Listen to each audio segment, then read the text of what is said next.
এলফাবা এবং গ্লিন্ডার মধ্যে for good দৃশ্যটি এত অন্তরঙ্গভাবে শ্যুট করা হয়েছে যে মনে হচ্ছিল আমি তাদের পার্সোনাল স্পেসে অনধিকার চর্চা করছি। যদি পার্ট 1 হয় পার্টি, তবে পার্ট 2 হলো হ্যাংওভার, এবং এটা আমি পজিটিভ অর্থেই বলছি।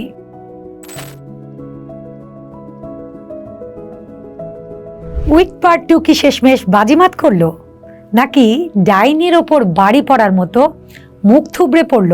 গেল সপ্তাহে মুভিটি আন্তর্জাতিকভাবে রিলিজ হয়েছে। আমার ডিএমের বন্যা বয়ে যাচ্ছে। এটা কি পার্ট 1-এর চেয়ে ভালো?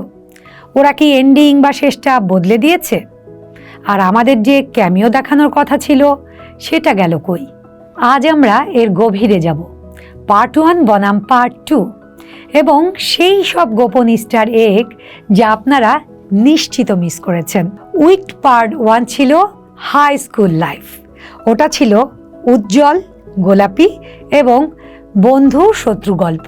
সেখানে ডিফাইং গ্র্যাভিটি গানটা ছিল যাকে টপকানো খুব কঠিন। কিন্তু পার্ট 2 এটা ডার্ক, এটা রুক্ষ, এটা মূলত চুমকি বসানো একটি যুদ্ধের সিনেমা।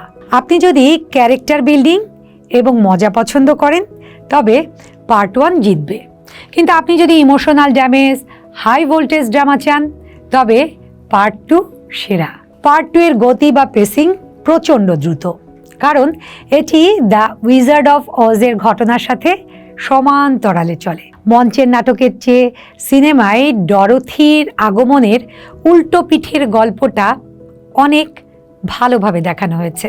এবারে কন্টিউরিং এর পালা।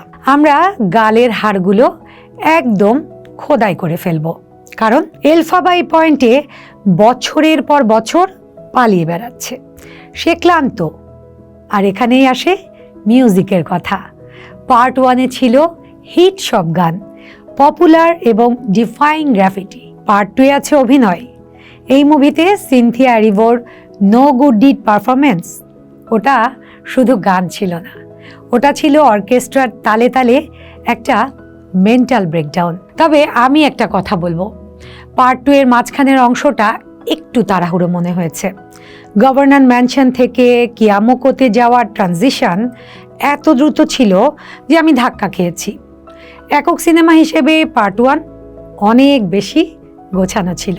আপনারা কি মাঞ্চকিনল্যান্ডের দৃশ্যের হোয়াইট শটে খেয়াল করেছেন যে ডরোথির পায়ের জুতোগুলো ঝিলিক দিচ্ছিল? মূল বইয়ে জুতোগুলো ছিল রূপালি। 1939 সালের সিনেমায় সেগুলো ছিল রুবি বা লাল। উইক পার্ট 2-তে লাইটিংয়ের কারণে কে দেখছে তার উপর ভিত্তি করে জুতোগুলো রূপালি এবং লালের মধ্যে শিফট করছিল। বই এবং এমজিএম মুভির কপিরাইট লড়াইকে সম্মান জানানোর এটা একটা জিনিয়াস বুদ্ধি। যখন এলফাবা দুর্গে বসে গ্রিমারি পড়ছিল, ব্যাকগ্রাউন্ড স্কোরটা শুনবেন। সেখানে পার্ট 1-এর আনলিমিটেড থিমের একটি বিকৃত করুণ ভার্সন বাজছিল। এটা তার স্বপ্নভঙ্গের প্রতীক। খুব সূক্ষ্ম, কিন্তু এটা আপনার হৃদয় ভেঙে দেবে। হ্যাঁ, চিজ। ফিওরোর সাথে দৃশ্যে টেবিলে আক্ষরিক অর্থেই এক টুকরো চিজ ছিল, যা দেখতে হুবহু গ্রেগরি ম্যাগুয়ারের মূল উপন্যাসে বর্ণিত অ্যাভারকিয়ান চিজের মতো। বই পোকাদের জন্য এটি একটি ছোট্ট ডিটেল। উইক পার্ট 2 কি ভালো সিনেমাটিকভাবে?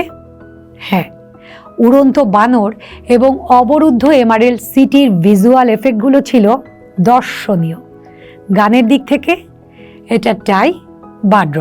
আবেগগতভাবে পার্ট 2 আমাকে শেষ করে দিয়েছে।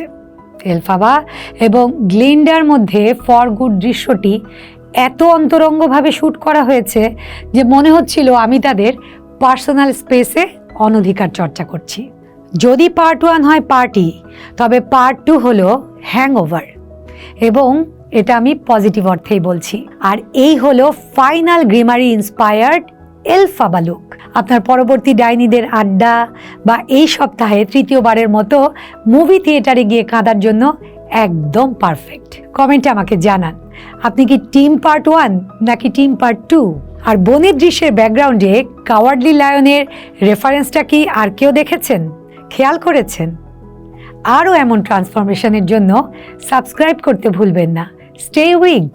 পোস্ট দেখুন, ভাবুন, করুন, থাকুন পোস্টের সঙ্গে।